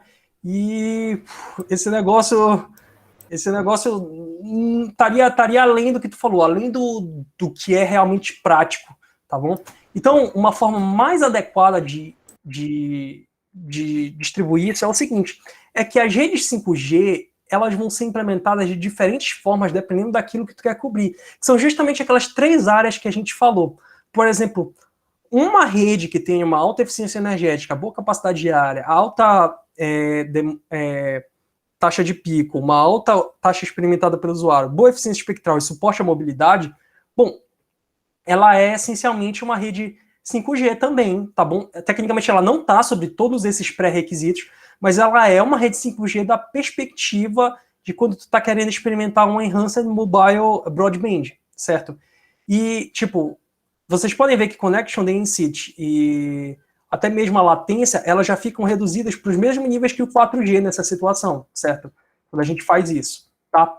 E quando você quiser os outros tipos de conexão, certo? Aí você já vai fazer uma rede mais voltada a elas, aonde, por exemplo, eficiência energética é importante, tá bom? Até mais importante que no 4G, mas, por exemplo, taxa de pico, entre outras coisas, já não é tão importante. Isso aqui é uma rede 5G? É uma rede 5G, mas focada em Massive Machine Type Communication. E aqui, tu tem uma rede que é 5G? Também é 5G, mas focada em Ultra Reliable Low Latency Communications, ou seja, ela vai dar suporte a uma boa mobilidade, uma baixa latência, e ela também é muito confiável. Mas aqui, em termos de taxa, por exemplo, ela acaba sendo até menor que a antiga 4G. Vocês conseguiram entender o que eu falei aqui, essencialmente? Todas essas redes são 5G, certo? Só que elas estão atendendo diferentes cenários, e, consequentemente, a gente vai atender esses diferentes cenários com diferentes tecnologias, muitas vezes. Tudo bem? André? Oi. Eu acho que, né, não sei se é uma coisa relevante aqui para o momento, mas acho que para atender, né, justamente não é nem tanto esse aí que tu falou, né, mas uma das estratégias é a virtualização, né, dos recursos da MBB, tudo, etc., para atender, né, então utilizar o mesmo hardware, né, mas sim, as partições virtualizadas e tal, para atender, como tu falou, cada demanda específica no momento específico. Tu lembra que eu falei que a gente mudou o núcleo da rede? Que a gente ia colocar funções de gerenciamento mais inteligentes dentro desse núcleo de rede? Sim, sim. Parte disso vem daí, entendeu? Porque, essencialmente, quando a gente tenta fazer um gerenciamento mais inteligente dos nossos recursos, a gente tenta aplicar recursos que levem a características desejáveis para certos usuários ou em algumas regiões, para te atender alguns cenários. Virtualização da rede, de forma geral, é uma excelente forma de atingir isso, porque tu tem como transferir recurso de um ambiente virtual para outro de forma seamless. Eu não sei a tradução em português. É imperceptível, entendeu? Ninguém tem que fazer isso. O próprio software faz isso. Também entra no contexto do que a gente chama de Software Defined Networks, que eu não sei se é a área que tu pesquisa ou coisa do gênero. Não é bem a minha pesquisa, mas eu conheço só um pouquinho mais por curiosidade mesmo. Pois é. Então, essas coisas são tudo importantes. E, como eu falei, diferentes tecnologias vão ser utilizadas para diferentes coisas. Nesse curso, especificamente, a gente vai falar de tecnologias que vão abordar principalmente as coisas focadas em cenários Handset Mobile Broadband, porque a gente vai estar falando de MIMO, então a gente quer aumentar a eficiência espectral e a capacidade em termos de taxas de usuários, especialmente a taxa de dados do usuário, certo? Mas MIMO ainda pode ser usado em algumas aplicações de baixa latência e de alta confiabilidade, tá bom? Especialmente no cenário cell-free, porque ele consegue prover uma conexão que pode ser bem confiável por causa da macrodiversidade. Então ele também acaba servindo para isso, certo? Em termos de densidade de conexão, Massive MIMO pode talvez não ser uma alternativa tão interessante, pode, não quer dizer que não seja, tá bom? Porque para Massive MIMO funcionar, o teu número de antenas, ou o próprio cell-free, o número de antenas coordenadas total, ele tem que ser maior do que o teu número de dispositivos conectados à rede. Então, como tu vai ter muito dispositivo conectado, não que não possa ser feito, mas quem sabe em millimeter wave, onde a antena pode ser muito pequena, entendeu? Tem algumas considerações onde pode ser aplicado, mas isso é só dando para vocês uma visão dos capítulos futuros, tá bom? Então, esses são os requisitos para o 5G. Alguém tem mais algum comentário, alguma coisa sobre essas redes? Beleza. Então, eu vou estar seguindo. Então, bora falar agora de espectro, tá bom? Então, o trabalho de identificação de novas frequências para o 5G, ele é feito pelo ITU-R. Como a gente sabe anteriormente, eu falei para vocês que no ecossistema de telecomunicações, quem faz essa parte de alocação de frequências são geralmente o ITU-R e as administrações nacionais depois que fazem o licenciamento. O 5G, ele não vai começar a funcionar e simplesmente o 3G, o 4G e o 2G vão deixar de existir. Em alguns países, sim. Por exemplo, a Coreia desabilitou todas as redes 2G deles, que eram baseadas na tecnologia CDMA, e agora aquela banda pode ficar disponível para 5G, por exemplo. Acontece. Mas, por exemplo, aqui no Brasil, a gente vai continuar com o 2G. E, essencialmente, a gente tem que identificar novas, entre aspas, bandas de frequência para serem usadas pelo 5G. O ITU-R identificou as seguintes bandas. A banda entre 400 MHz e 694 MHz, 698 MHz, é identificada como disponíveis em alguns países da América e da Ásia-Pacífico, certo? Aí a gente tem mais uma banda dentro das bandas baixas, que são as bandas de 700 MHz, que é identificada como disponível em todos os países da Europa, Oriente Médio e África. Então isso aqui não está disponível na Ásia nem na América, mas olha, juntando esses dois meio que já dá para complementar um com o outro, entendeu? Então, em termos de banda baixa, a gente já tem banda para operar nos dois, tá? Aí a gente tem também, olha, a banda entre 1427 e 1528 MHz, que é uma banda global identificada como disponível em todos os países. Então, isso aqui é uma banda global 5G, certo? A gente também tem bandas entre 3.300 e 3.400 MHz, que foi definida pelo ITU-R como uma banda global. Para tu ser definido como uma banda global, tu tem que ser realmente identificado numa penca de países. Tipo, não só um ou outro, entendeu? Mas vocês veem, por exemplo, que essa banda aqui, ela mesmo tendo sido identificada em 3 continentes, ela não foi colocada como banda global. Mas a principal razão disso é porque ela não foi identificada na América também. Como essa última banda foi identificada tanto na América como na Europa, bem aqui, ela é geralmente classificada como banda global. Acaba tendo uma tendência, não sei se vocês me entendem aí, no mercado de telecomunicações. A gente tem outra banda global identificada para todos os países, entre 3.400 e 3.600 MHz, certo? E a gente tem uma última banda global identificada em países fora da África, e também em alguns países fora menores da região da Ásia-Pacífico, por exemplo, em Singapura essa banda ela não é disponível, entendeu?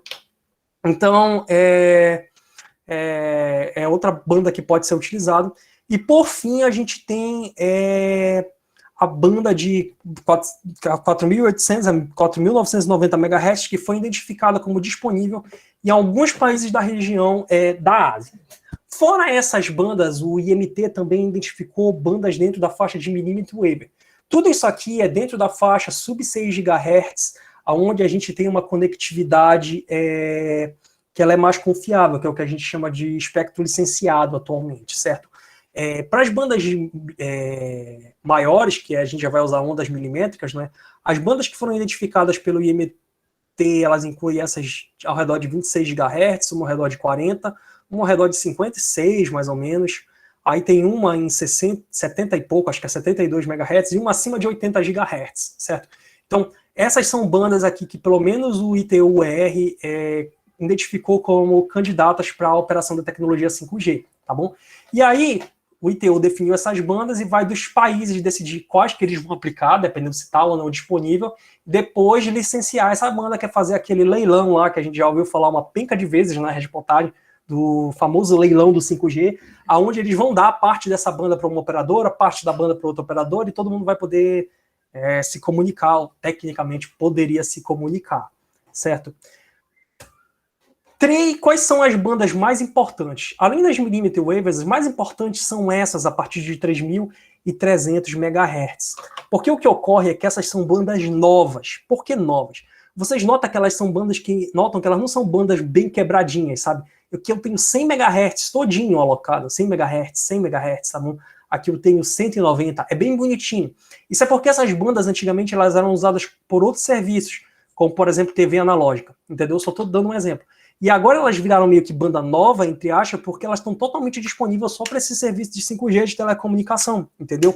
E é uma banda grande, num espectro de frequência que não está congestionado e que seria ideal para a operação de novas tecnologias, como o próprio Massive MIMO e o Cell-Free Massive MIMO. Então, a identificação dessas bandas bem aqui é um dos fatores mais importantes para a implementação de rede 5G no âmbito global. Além, claro, das que ficam em millimeter wave, tá bom? E como é que essas bandas são identificadas? O ITUR, ele faz uma conferência, que é a Conferência de Rádio do Mundo, é o World Radio Communications. Eles se reúnem de X em X anos, não lembro se é 2 em 2 ou 3 em 3 anos, e aí eles tentam identificar quais tecnologias podem ser usadas quais frequências podem ser usadas por diferentes tecnologias, quais tecnologias deixaram de usar outras tecnologias, e eles ficam identificando frequências. É assim que isso é feito, tá? Alguém tem alguma dúvida? E André, aqui no Brasil eu não me lembro. Eu vou falar do Brasil, relaxa, mais pra frente. Qual foi, no leilão, né, que teve do 5G? Vou falar do Brasil, mais pra frente. Tá. Mas agora eu tô porque focando. Sobre a faixa de frequência que foi mais procurada, eu não me lembro bem se eram as mais altas ou eram as mais baixas. Sabe no Brasil, a gente vai operar em millimeter wave na faixa de 26, eu acho. Mas a gente vai ver isso na tabela mais pra frente que eu vou ter. Então, vocês lembram que eu falei que no ecossistema de telecomunicações tem uma coisa de ida e volta entre as organizações desenvolvedoras de padrões e os órgãos reguladores? Bom, o 3GPP definiu quais seriam o espectro que o NR, que é a tecnologia proposta para o 5G, vai utilizar. Ele definiu tanto espectros na faixa de operação 1, que é justamente a faixa que eu descrevi bem aqui, quanto espectros na faixa de operação 2, entendeu? Que seria a faixa de operação aqui, já em millimeter wave, tá bom? Isso é como se fosse a faixa de operação 1 do 3GPP, isso é como se fosse a faixa de operação 2. A faixa de operação 1, ela é sub 6 GHz, tá? E a faixa de operação 2, ela é... meu Deus, bora dar uma força aqui. Millimeter wave. Millimeter wave, beleza. Então, a gente tem aqui, e o 3GPP, né, ele define as bandas por esses N's, ó, tem N1, N2, N5, N7, por exemplo. Aquelas frequências que eu falei que podem ser boas, não é? São justamente, olha, N77, N78 e N79, que são aquelas que estão em regiões interessantes para a gente dentro da perspectiva de Massive MIMO, certo? E aí, o que ocorre é que o ITU define, o 3GPP meio que padroniza a tecnologia para alguns espectros, e as organizações reguladoras nacionais fazem os leilões e definem quais frequências que elas vão usar também. No Brasil, a gente não vai ter 5G na faixa low band, mas a gente vai ter na faixa mid-band entre 3.4 e 3.6 GHz, que é uma faixa interessante para Massive MIMO, mas a gente também vai utilizar nas faixas de millimeter wave 26, 40 e a faixa entre 76 e 71. Aí tem outros países, por exemplo, como por exemplo a região da Europa, que vai utilizar uma faixa de banda baixa, mas também vai utilizar aquela faixa assim, similar ao do Brasil, mas com 0.2 GHz a mais aqui nessa parte, certo? Para mid-band, que também é interessante para Massive MIMO. Tem o caso do México, que é estranho, eles vão utilizar o low band, mas não vão dar nada para mid-band bem aqui, e aí vão passar para millimeter wave. Talvez a implementação de Massive MIMO lá acabe sofrendo por causa disso, não tenho certeza. Mas de forma geral a gente percebe uma coisa bem diversa entre diferentes países, mas tem uma certa tendência, olha, todo mundo coloca uma frequência ao redor de 26, 28 para millimeter wave, que é uma frequência mais baixa para millimeter wave, e todo mundo tem uma frequência, ou pelo menos uma faixa de frequências que seria interessante operar dentro da perspectiva de novas tecnologias como o Massive MIMO, com exceção do México aqui, e do próprio Estados Unidos, até certa perspectiva, 2.6 GHz. Dá para operar legal com o Massive MIMO aqui também, eu acho, mas mesmo assim, um pouco diferente. Então, isso aqui seria um mapa de como ficaria para diferentes países no globo atualmente, tá bom? Então, agora que eu falei do espectro, não é? Bora falar da tecnologia. Então, eu vou passar e vou falar do NR, não é? Então, o NR é uma sigla que significa New Radio, tá bom? Então, é basicamente um novo padrão de rádio, um novo conjunto de protocolos que o LTE está propondo para ser usado como padrão no 5G, não é? E ele também é baseado no FDMA, como eu falei antes. Só que se vocês lembrarem, eu disse que o LTE, não é, que é baseado no FDMA, ele tem um slot de 0,5 milissegundos, não é? O NR, o slot dele, ele meio que não é pré-definido. Tu pode ter vários tamanhos de slots, dependendo da numerologia que tu usar. Eu já vou explicar o que é numerologia, tá bom? Então, tu pode ter diferentes espaçamentos de slot, sendo que cada slot vai conter 14 símbolos. No LTE, tu meio que tinha slots de 7 símbolos que se encaixavam em um frame que continha 2 slots. Agora no NR não tem mais essa história de frame, e a gente tem slots de 14 símbolos, certo? E uma diferença é que, pelo menos na primeira fase de implementação, a gente vai ter até 12 camadas MIMO, enquanto o LTE ia só até 8. Mas o que é essa numerologia que eu estou falando? Quando a gente estava lá no LTE, a gente podia prestar atenção que o espaçamento entre subportadoras ele era fixo. Você tinha um espaçamento fixo de 15 kHz, entendeu? E o que acontece no NR é que você tem um espaçamento e ele não é mais fixo. Agora você pode ter diferentes espaçamentos de subportadoras, entendeu? Então isso é a tua numerologia. Então você pode ter um espaçamento de 15 kHz, 30 kHz, 60 kHz, certo? Diferentes espaçamentos vão levar a diferentes tempos de slot. Então, quando tu tiver um espaçamento menor, tu tem um tempo de slot maior. Quando tu tiver um espaçamento maior, tu tem um tempo de slot que é menor, tá bom? Então, essencialmente é isso que vai acontecer. Então, tu pode ter múltiplos espaçamentos de subportadoras. Outra coisa que a gente pode prestar atenção é que as opções de largura de banda, que no LTE era 2.5, 5, 10, 15 e 20, agora são bem mais diversificadas. A gente tem 5, 10, 15, 20, 25, 30, 40, 50, 60, 50, 60, 70, 80, 90 e 100. Isso para a faixa de operação de frequência 1, que é o sub 6 GHz. Para faixa de operação de frequência 2, que a gente já vai em millimeter waves, a gente tem faixas de até 400 MHz sendo propostas. Então, a gente tem bastante espaço. E vocês lembram que eu falei que no LTE a gente meio que perdia 10% da banda, como era banda de guarda no fim das contas? No NR isso foi diminuído só para 2% da banda. Então, bem mais dessa largura de banda aqui que a gente vai utilizar, ela é útil, certo? E aí, o que vai acontecer essencialmente é que você pode mudar o espaçamento de subportadoras, mas no fim das contas, o número máximo de subportadoras ele acaba sendo 3.300. Se vocês fizerem a continha direitinho, tirar 98% de 400 MHz, dividir por 240, vai dar 3.300, entendeu? Então, o número máximo de subportadoras que o NR vai ter é 3.300, Sendo que eu acho que no NR, no LTE, o máximo que tinha era 1.200, então a gente tem como ter mais suportadores. Fora que o NR pode suportar bandas ainda maiores com agregação de portadoras. Então, pensa bem, dentro da faixa de sub 6, o LTE conseguia agregar até 32 portadoras de 20 MHz. Ele conseguia transmitir, então, com uma banda total de 640 MHz, se a gente pensar nessa perspectiva. É isso mesmo? É isso mesmo. 640 MHz. O NR, na faixa sub 6, ele pode agregar 16 portadoras de 100 MHz, tá bom? Então ele pode trafegar nessa banda até 1.600 MHz de banda com essa agregação. Então ele tem mais banda, ou ele pode fornecer mais banda do que o NR. Na faixa de frequência 2, a gente tem bandas que podem ser, meu Deus, horripilantes gigantes. Faz 16 vezes 400, você vai ter 6.400 MHz de banda, mais de 6 GHz de banda. É assustador. Na faixa de frequência 1, geralmente pode se utilizar a duplexação tanto baseada em TDD quanto FDD, mas na faixa de frequência 2, onde eles já não quiseram definir espectro simétrico ou faixas de frequências simétricas para uplink e downlink, tanto assim, se utiliza mais TDD, tá bom? No caso, para aplicações de Massive MIMO, o uso de TDD é muito indicado, só para considerar, tá? Então, como eu falei, o tamanho do slot ele vai variar de acordo com a numerologia que tu escolher.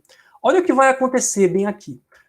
Dependendo do espaçamento de subportadora, se tu tiver 15, certo? Tu tem 1 milissegundo como teu tempo de slot. Por que que isso é importante? Imagina que eu tenho 14 símbolos para serem transmitidos. Entenderam? Tá, eu tenho 14 símbolos para serem transmitidos, só que eu dentro de um slot desses, tá bom? Então, a cada milissegundo, eu estou transmitindo 14 símbolos.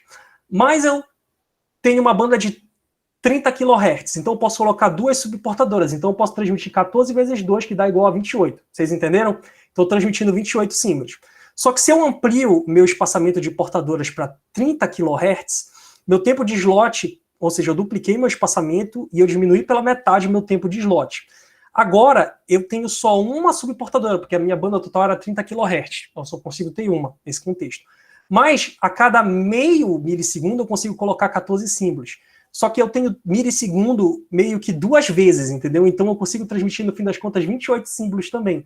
Por isso que acaba tendo uma relação de trade-off entre o espaçamento de subportadora que tu tem e o tempo de slot que tu vai considerar. Vocês entenderam? Certo, entendi. Pois é. Então, essencialmente, olha, eu vou estar acabando a aula hoje no horário certo, 18h20, tá bom? Só para ficar claro. Então, essencialmente, bem aqui, o que a gente percebe, não é? É outra característica que é bem interessante.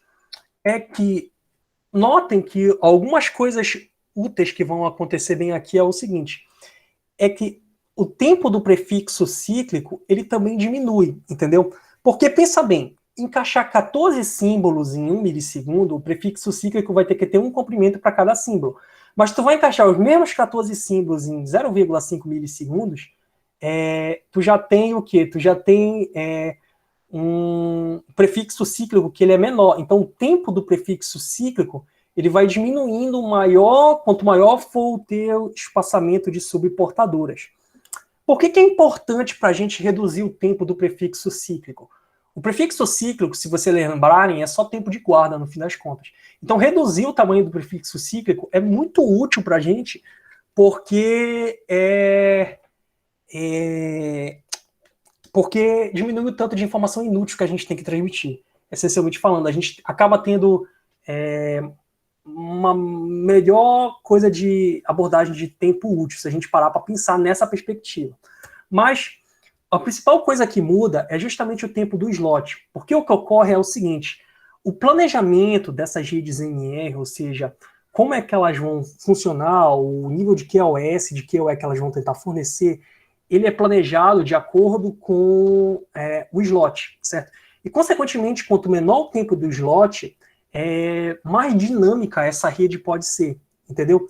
Então, o planejador da rede, no caso aquele elemento virtualizador lá, no momento ele decide que eu preciso ter uma latência muito baixa. Então ele precisa planejar os recursos da rede muito rapidamente. Então ele pode decidir opinar por uma operação num espaçamento de subportadores muito grande, onde o tempo do slot fica muito pequeno, e ele tem como replanejar a todo momento e diminuir bastante a latência melhor. Agora, se ele tiver um sistema onde ele não precisa ter uma latência muito grande, ele não precisa ter um requerimento de latência muito baixo, quer dizer, ele pode ir para uma subportadora menor. Não sei se vocês conseguiram me entender.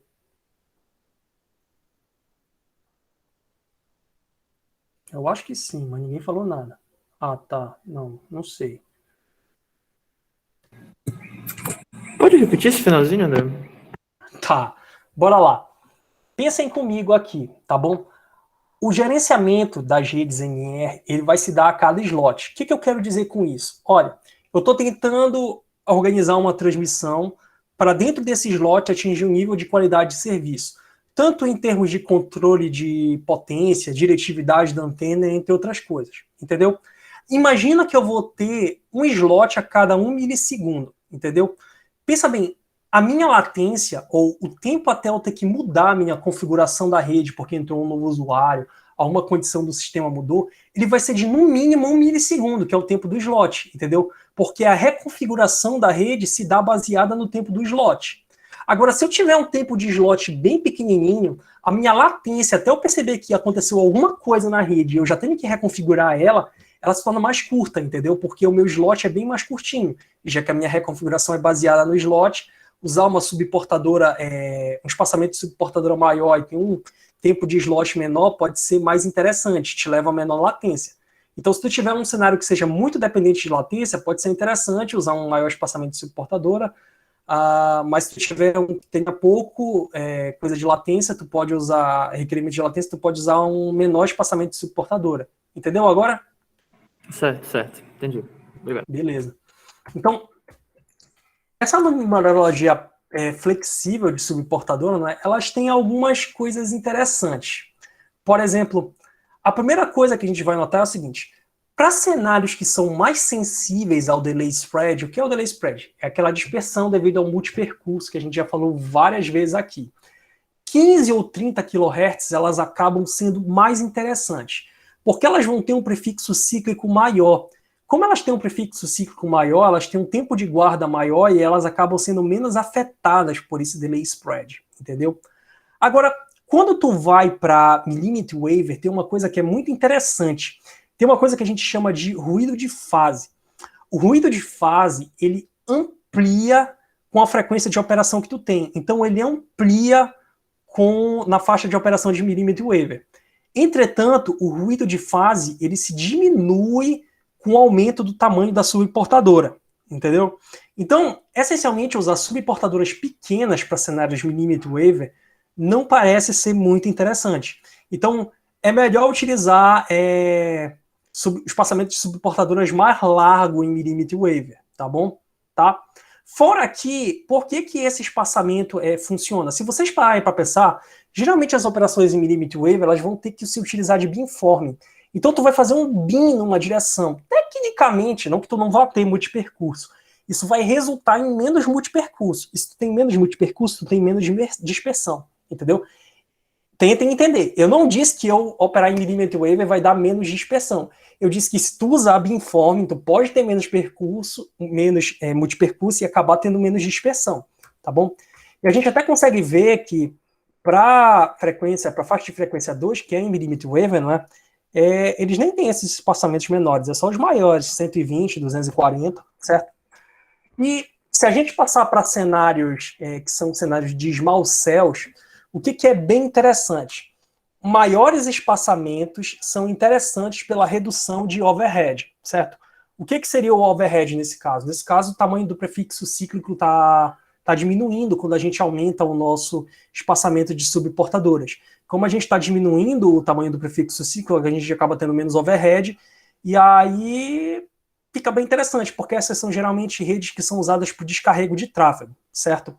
Além disso, se vocês prestarem atenção, o que ocorre também é que numa rede do tipo small cell, você geralmente tem uma cobertura menor. tá bom? Quando você tem uma área de cobertura menor, você tem uma diferença menor no percurso mais longo e no percurso mais curto a atingir o usuário. Consequentemente, não quer dizer que é obrigatoriamente, isso tende a uma dispersão menor. Então, tecnicamente, usar espaçamentos maiores em Small Cell é a ideia boa, já que utilizar um espaçamento maior reduz o tamanho do prefixo cíclico e, consequentemente, diminui o overhead. E em Small Cell ali, com uma área de cobertura menor, eu posso ter menos dispersão. Também parece uma boa ideia utilizar faixas ali entre 120 e 240 kHz. E André? Oi. Qual seria a definição do ruído de fase? Eu vou falar no próximo slide, tá bom? Eu sabia que alguém ia perguntar isso. Aí eu vou explicar, beleza? Tá, aí tem o caso de 60 kHz. O que acontece é que tem um espaçamento de 60 kHz aqui, que se vocês prestarem atenção, ele é até comum, entendeu? Entre a faixa de frequência 1 e a faixa de frequência 2. Isso é porque é preciso de um espaçamento maior na faixa de frequência 1, tá bom? Que eu tenha como aproveitar essa ideia dele ter menos overhead e de eu ter um prefixo cíclico menor e tal, e de eu ter uma reconfigurabilidade mais rápida da minha rede, tá bom? Aqui, tá? E aqui também no 60, também às vezes eu tô num cenário millimeter wave, onde eu tô sujeito à dispersão, mesmo que eu use beamforming, então não é muito bom usar 120 e 240, então dá para usar 60. 60 pode ser usado nos dois. Sendo que aqui, nesse cenário, 60 pode cair sobre a condição indesejável de, por exemplo, como eu falei, quando tu aumenta o espaçamento de subportadoras, tu acaba ficando mais sujeito à dispersão, certo? De multipercurso, porque teu prefixo cíclico é maior. Então, 60 kHz é o espaçamento especial, porque ele é o espaçamento que tem duas configurações de prefixo cíclico. Ele tem uma configuração de prefixo cíclico que vai diminuir a possibilidade de transmissão de símbolos para 12 símbolos por slot, ao invés de 14, certo? Mas ela vai tornar o sistema mais robusto à dispersão e vai permitir que a gente utilize um espaçamento maior. Então é uma forma de utilizar espaçamentos maiores em cenários mais limitados por dispersão, esse caso do espaçamento de 60 kHz. E para terminar a aula de hoje, eu ia falar sobre o que era esse ruído de fase. O que ocorre é o seguinte: quando tu está transmitindo na frequência, tecnicamente a largura de banda do teu sinal, ela tem que passar por uma onda portadora. Só que essas ondas portadoras, elas acabam sendo geradas por circuitos oscilatórios. Só que esses circuitos oscilatórios, eles não são ideais. Ao redor da tua onda portadora, tu vai acabar expandindo a largura de banda do sinal por um fator bem aqui, e vai gerar flutuações aleatórias na largura de banda dele. Aqui a gente pode prestar atenção na transmissão de um sinal, certo? De outro sinal bem aqui, de menor amplitude. E a gente pode prestar que a expansão de largura de banda aqui proporcionada pelo ruído de fase, que é justamente esse ruído que eu mencionei que surge dessas flutuações aleatórias no sinal com a fase, né? Ela acabou por encobrir totalmente o meu sinal de menor intensidade. E esse sinal aqui, nessa onda portadora, ele foi perdido. Então o ruído de fase é o ruído no domínio da frequência que se origina de flutuações de fase aleatórias e de curto prazo que ocorrem em um sinal. Ele surge basicamente porque o teu oscilador lá ele não é ideal, tá bom?